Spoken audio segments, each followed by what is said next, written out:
give you a sense of just how big this place really is.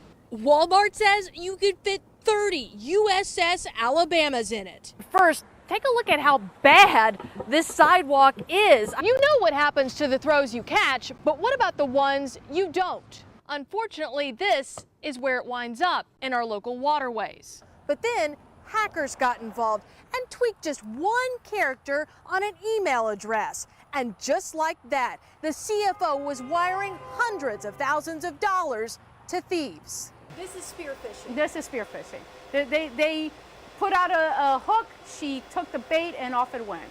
We showed the emails to NBC 15's IT specialist, who pointed out all the red flags that could have stopped the housing board from being duped. That is not correct English. The correspondence starts back in February between Mobile Housing Board's former CFO, Lori Shackelford, and a person at Hunt Companies. Note the email address is Hunt Companies, all one word.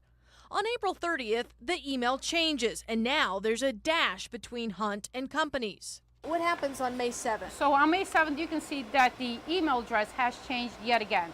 So now instead of Hunt-Companies, you have Hunt Companies where the O is a 0. This is obviously not legitimate. No, this is not legitimate. No legitimate company would have a 0 for an O.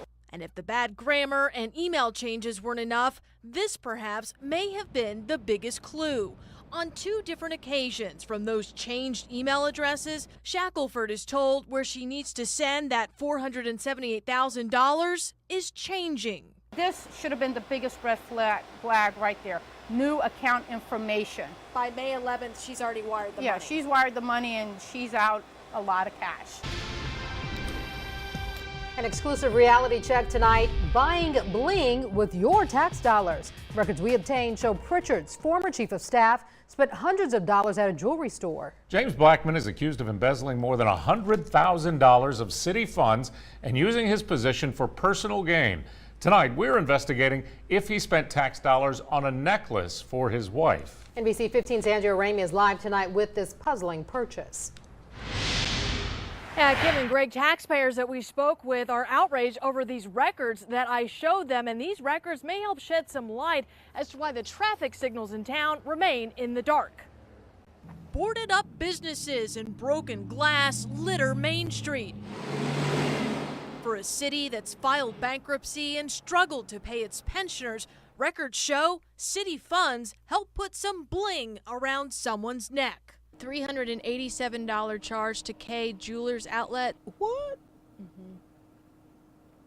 That's what we said. It really burns me up when I'm driving down here in potholes. A Pritchard Region statement NBC 15 News obtained shows Pritchard's former chief of staff, James Blackman, went to K Jewelers Outlet on September 2nd and spent nearly $400 with a city credit card. Can you think of any legitimate reason why the city of Pritchard, why James Blackman would need to spend $400 at a jewelry store? What did he buy for the city at the jewelers? We wanted to know too. Pritchard's mayor couldn't explain the charge. Thank you for calling K's Outlet. K Outlet couldn't tell me anything either. But Blackman's attorney could. He says Blackman bought his wife a necklace for her birthday, but the attorney claims Blackman bought it with his personal Regions account, not with city funds. Note the statement is in the city's name and mailed to City Hall, not to Blackman's house. City employees do not buy jewelry. Howard Porter would know. He used to be the city's chief of staff in the late 90s. Look like misuse of the card. What this tells me is that they were not reconciling statements. Blackman is currently charged with 17 counts of theft of property. Investigators say he stole more than $100,000 using his position with the city. Blackman says he's innocent, but is pledged to pay it all back. This city, above all cities, can least afford this. We cannot withstand this kind of thievery or thuggery or whatever you want to call it. The Mobile County District Attorney's Office is investigating this case. I reached out today to see if they were aware of this charge, if they were investigating this charge, but we did not hear back. Reporting live tonight in Pritchard, Andrea Ramey, NBC 15 News.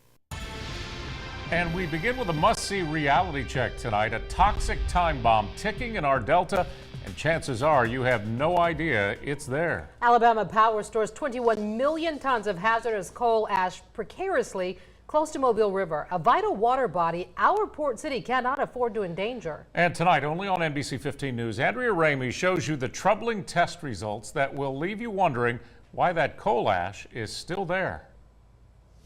Tonight, evidence coal ash is getting into Mobile River. This is the power plant here in Bucks. This is Mobile River. And here is the 600-acre coal ash pond. The dam that is keeping all of this material back.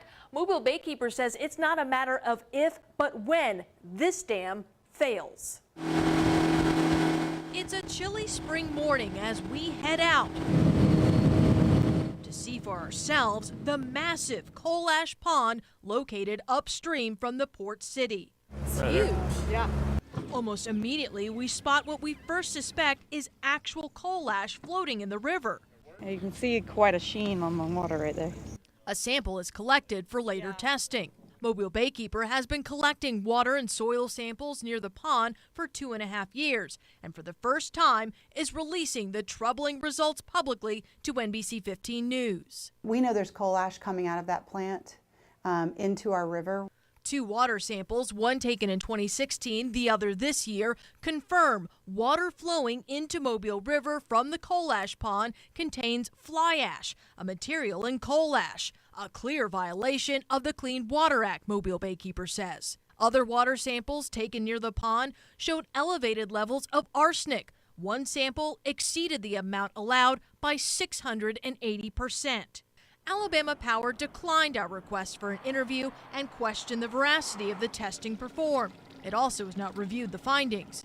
Earlier this month, the state slapped the utility with a $1.25 million fine, the maximum amount for allowing high levels of arsenic to seep into the groundwater around this pond. That fine was based on samples Alabama Power collected. It's an unlined pond. Mobile Baykeeper is also extremely concerned about the dam that is keeping all of this coal ash back.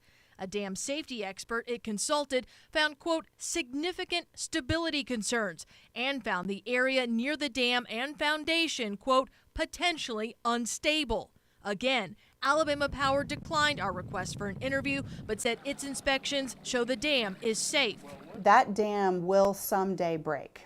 Do I think it's going to happen tomorrow? I hope and pray absolutely not. But a strong weather event, something that has directly could cause a breach. And if that's not enough cause for concern, consider this. The pond is next to Mobile's backup drinking water supply. This would be the source of drinking water we would have to go to, and Right by the coal ash pond. exactly right by a toxic coal ash pond. Catastrophic failure can happen. 10 years ago in Tennessee, 1 billion gallons of coal ash poured into nearby rivers after a levee failed. We're talking about there an 80-acre coal ash pond. This is 600 acres. Exactly. And it's the same thing. It's an earthen dam. In response to that disaster, the Environmental Protection Agency put a stop to the wet storage of coal ash, a byproduct from coal-fired plants.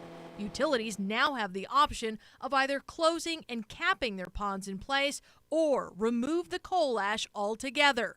Alabama Power has elected to keep the coal ash here and says it's in the process of dewatering, closing, and consolidating materials at the site, a process allowed by the EPA.